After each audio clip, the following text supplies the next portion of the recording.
about the last time you had a conversation with someone. Were you using body language by using your hand gestures or any facial expressions? Body language is significant in everyday life, and it is the most universal form of communication, as Abhishek Purobit, writer of WorldFacts.com, believes. David West has a master's degree in science and body language and believes that 50% of what we communicate is through our body language. Speech and actions convey what you are thinking and feeling. David Strecker and David West both have a strong background in education and body language. They both have master degrees of science and in understanding body language as well. Alan Chapman has studied and understood body language for his entire life. Abhishek Purobit studies body language all over the world and believes that body language is truly universal. I'm going to inform you about how to read and understand body language and its usage. I will be covering the history, messages, and forms of body language, like I have exemplified here in my poster. First, I'm going to talk about the history. Alan Chapman, writer of BusinessBalls.com, believes that Charles Darwin was the first to scientifically study and examine body language in its entirety.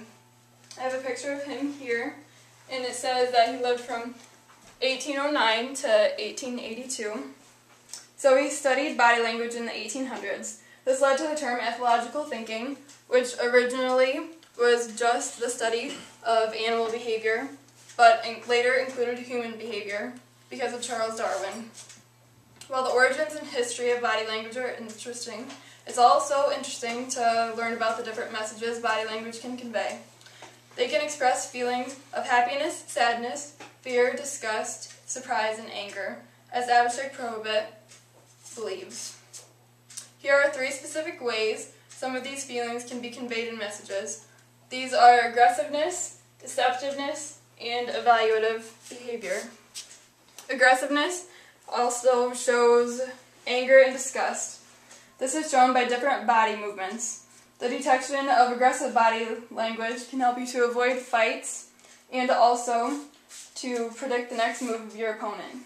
Body language that is aggressive can be threatening with facial gestures such as pursed lips, holding eye contact, and squinting. The signal of an attack is a clenched fist, lowering of one's stance, and the redness in the face. And finally, some specific gestures about aggressive body language are sudden movements at the peak of aggressiveness. The next, I'm going to talk about body language, or deceptive body language, and this is lying. People use this to get away with something or to get another person to say or do something.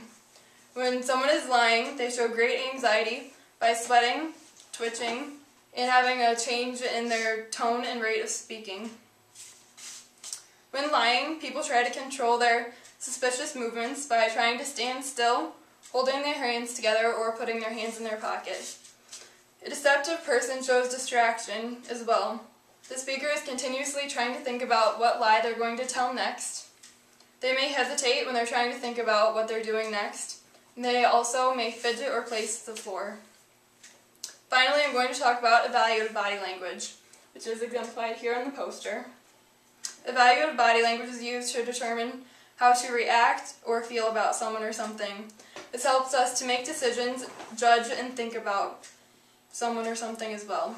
This includes clasping one's hands together in front of the face, like is shown here in the picture, and putting the index finger up towards the mouth.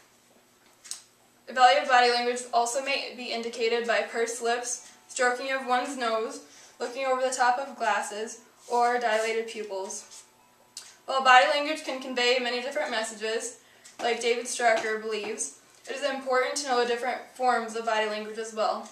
Body language typically covers facial expressions or personal space, as Alan Chapman believes. Facial expressions are inclusive of the eyes and the mouth, like are up here. The eyes are often called windows to the soul. The direction of the eyes can indicate what the person may be doing. If they're looking to the right, they're most often imagining or creating something in their mind. If they're looking to the left, they're recalling or remembering a memory from their past.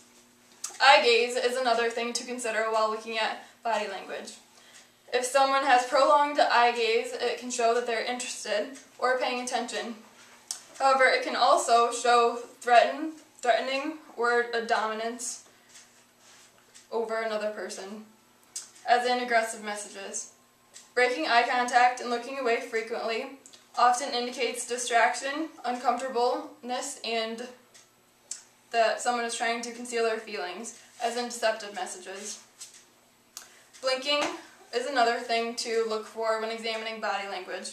If someone is blinking rapidly, they feel distressed or uncomfortable. If their blinking is infrequent, that means that they're trying to conceal their feelings like a poker player would. The pupil size is important as well. Pupils become dilated when somebody is excited or when they're trying to evaluate someone, like we talked about earlier. The mouth is another important object to look at for body language. Pursed lips indicates distaste, disapproval, and distrust. Lip biting means that someone is worried, anxious, or nervous about something. Covering the mouth obviously means that they're trying to avoid an action or a reaction. Next, I'm going to talk about personal space. The closer or greater comfort level you have with someone, the closer the space between you and them will be. The first one is intimate distance. This is 6 to 18 inches. An example of personal distance is hugging or whispering or touching. The next is personal distance, which is 1.5 to 4 feet. Personal distance is also often used with family members and close friends. The next, going out, is social distance, which is 4 to 12 feet. This is used with acquaintances and coworkers. And finally, the last one is public distance, which is 12 to 24 feet, which is used in speaking situations and presentations. In conclusion, you have learned the messages that can be conveyed through body language and the forms of body language, so this will enhance your communication skills in the end. Communication can convey a variety of feelings, emotions, and they can be observed through one's facial expressions and personal space. In closing, actions can speak louder than words.